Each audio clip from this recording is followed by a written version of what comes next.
네, 안녕하십니까 여러분, 최우승입니다. 자, 여러분 6월입니다. 6월. 혹시 여러분 6월 25일이 어떤 날인지 아시나요? 네, 맞죠. 우리 민족의 최대 비극이었던 6월 25일 6.25 전쟁이 발발한 날입니다. 같은 민족끼리 총을 겨누었고 지금도 그 상황이 그대로 이어져 있죠. 여러분 혹시 6.25 전쟁은 어떤 전개의 과정을 거쳤는지 알고 계시나요? 1950년 6월 25일 새벽 4시에 북한의 기습 남침으로 전쟁이 발발됩니다.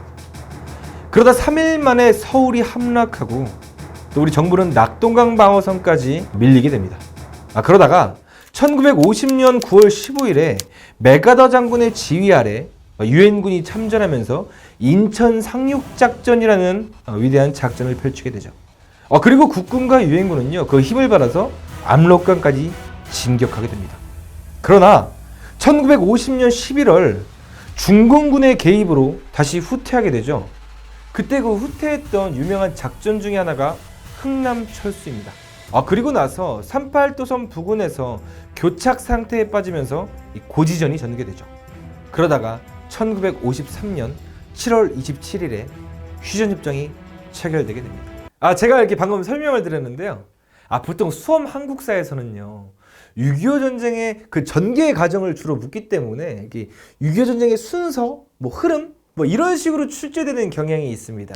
그래서 보통 이제 제가 강의할 때는요, 딱 그냥 이 정도 흐름만 잡아주는 선에서 넘어가곤 하죠. 그런데 여러분, 일반적으로 많은 사람들이요, 6.25 전쟁의 발발 원인에 대해서 정확히 모르시는 것 같아요.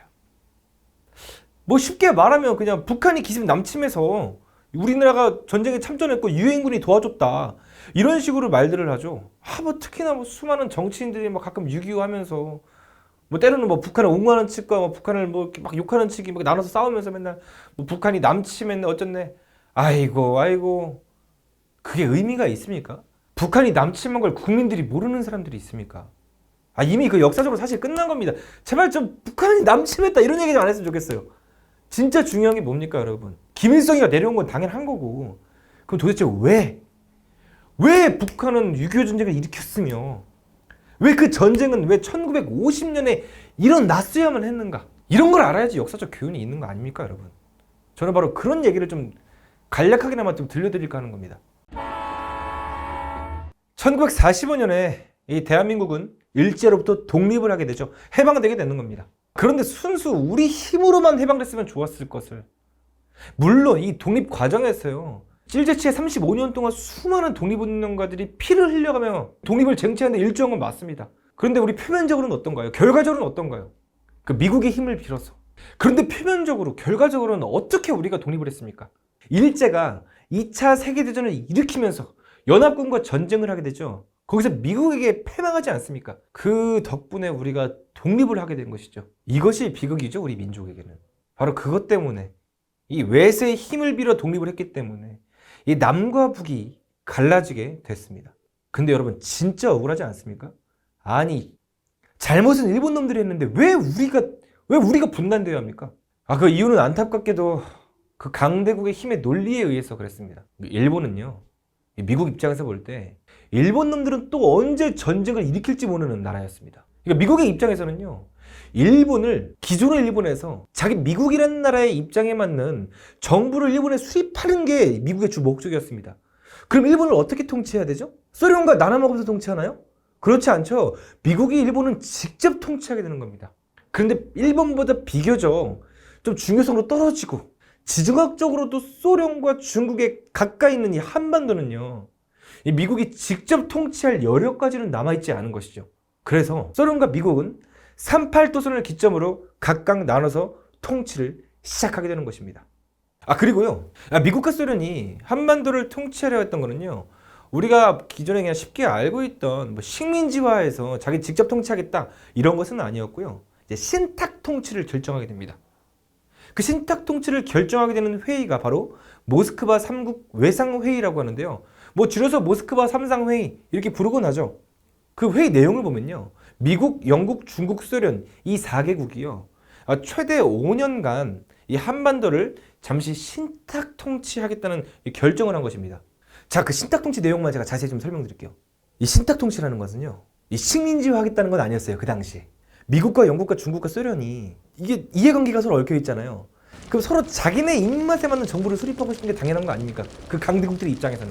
그러기 위해서는요, 일단 한반도에 임시로 정부를 구성해 놓고 이 4개의 나라와 한반도의 임시 정부랑 협의를 해서 나중에 이제 협의 결과에 따라서 공식적인 정부를 출범하기 위해서 이 5년 동안의 신탁 통치를 결정한 것이었거든요. 특히나 이 신탁 통치 과정에서는 미국이 강하게 개입합니다. 왜냐면 우리나라 독립운동가들 중에서는 사회주의자가 더 많았었거든요. 그 소련은 신탁 통치를 하지 않아도 한반도는 자연스럽게 사회주의가 될 것이다, 이런 입장이었기 때문에 미국에서는 오히려 신탁 통치를 강하게 결정할 수밖에 없었던 것이죠. 근데 이 회의를 시작으로 우리 민족의 최대 비극이 발생합니다. 이 우익들은요, 우리가 민족주의자라고 이제 일컫죠, 보통. 이 신탁 통치에 굉장한 반발심을 보였습니다. 그러니까 왜냐하면 이제 김구, 이승만 이런 사람들이 대표적인 우익인데요. 이들이 입장에서는요, 아니 지금 해방된 지가 얼마나 됐다고 또 다른 나라한테 이 대한민국이라는 운명을 맡겨? 이제 이런 식으로 신탁 통치를 받아들였었거든요. 그래서 우리 민족을 팔아먹는 것이라고 생각을 해서 신탁 통치에 반대를 했었습니다. 근데 반대로 사회주의라고 일컫는 속칭 좌익이라고 하죠. 이 좌익들은요, 소련의 지령에 의해서 신탁 통치에 찬성하게 되거든요. 이게 진짜 비극입니다. 이거 왠지 아세요? 1945년 해방된 직후에 우리 민족 안에서 대결 구도는 어떻게 이루어져야 정상이 되는 거죠? 일제치하 35년 동안 일본 밑에서 민족을 팔아먹었던 반민족 행위자들과 이들의 강력하게 맞선 우리 독립운동가들의 대결 구도가 돼서 독립운동가들이 이들을 짓밟고 정부를 구성하는 대결 구도 아닙니까? 원래는 1945년 해방 당시에는. 근데 이 신탁 통치 이 사건 때문에요, 이 친일파들과 독립운동가들의 대결이 돼야 정상인데 이 좌익과 우익의 대결 구도가 된 거예요. 둘 다 우리 민족 운동했던 사람들입니다, 다. 이게 지금 이게 다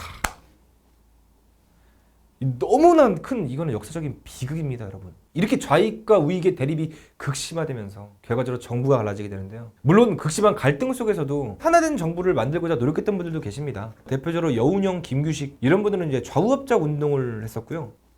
그리고 이제 이 한반도 땅에 하나의 정부가 들어서야 되는데 북한과 남한 각각 정부가 들어서지 않습니까? 이 정부가 각각 들어서기 직전에 우리 김구 선생은 마지막으로 남북 협상을 시도하기도 하거든요. 그러나 결국에 남과 북은 각각 정부를 구성하면서 남과 북은 둘로 갈라지게 됩니다. 이렇게 정부가 갈라지게 된 거는요, 연도로 말하면 1948년 일입니다. 1948년부터 50년까지 이 남북이 대치되는 상황 속에서요, 1949년에 이 동아시아에서 큰 사건이 발생하죠. 1949년 이전에요, 중국도 이 좌익과 우익의 대립으로 일명 공산주의 세력이었던 중국 공산당 정부하고요, 이 민족주의 세력이었던 중국 국민당 정부가 있는데 이 둘이 치열하게 싸웠습니다, 계속. 그래서 1949년에 이 중국 공산당 정부가 중국 국민당 정부를 몰아내면서 나중에 중국 국민당 정부가 대만으로 가는 거 아닙니까? 지금의 중화인민공화국은 바로 이 중국 공산당이 1949년에 승리하게 되면서 세운 정부죠. 그리고 또 한 가지 사건이 있습니다. 1949년에. 방금 중국이 공산당 국가가 49년에 수립됐다고 했었잖아요. 49년에 소련도 핵 개발에 성공합니다. 원래 그 49년 이전에는요, 유일하게 핵을 가진 나라는 미국뿐이었거든요. 그러면서 이 공산주의 세력이 아주 뭐랄까요, 뽕에 차오른다? 아주 뽕에 차오르게 됩니다. 특히나 1949년 중국이 공산화 되는 시점에서요, 미국이 개입하지 않거든요. 미국이 개입이 없었기 때문에 중국 공산당이 중국 국민당을 이길 수가 있었습니다. 미국의 개입이 없었기 때문에. 그래서 동아시아 공산주의자들은요, 중국에 미국이 개입하지 않았기 때문에 이 한반도에도 미국이 개입하지 않을 거라고 착각을 했던 것이죠. 그래서 소련의 스탈린, 중국의 마오쩌둥, 북한의 김일성, 이 세 인간이요, 미국은 절대 한반도 문제에 개입하지 않을 것이다, 우리가 전쟁하면 미국이 개입하지 않기 때문에 무조건 이길 것이다 라고 말도 안 되는 오판을 하게 된 것이죠. 그러나 결과는 어땠나요? 미국이 가만히 있을 만합니까? 이 사회주의 전선이 더 확대되는 걸 방지하고자 결국에 그 6.25 전쟁에 참전하게 되면서 우리 대한민국을 돕게 되는 것이죠. 결과적으로 6.25 전쟁은 어느 나라의 승리도 없이 우리 민족의 많은 피를 흘린 비극적인 전쟁으로 끝났습니다. 거기다가 그 전쟁이 지금까지 이어지는 거죠. 지금은 전쟁이 끝난 상태가 아니라 휴전 상태니까요. 여러분, 저는 개인적으로 이렇게 생각합니다. 그 이념이라는 거 있죠. 사회주의니 민족주의니. 사회주의가 좋다, 민족주의가 좋다. 저는 별로 이렇게 말하고 싶지가 않습니다. 그 이념이라는 거는 민족을 위해 존재하는 거지, 어떻게 민족이 이념을 위해서 존재합니까? 저는 그 이념팔이 하는 사람들 있죠.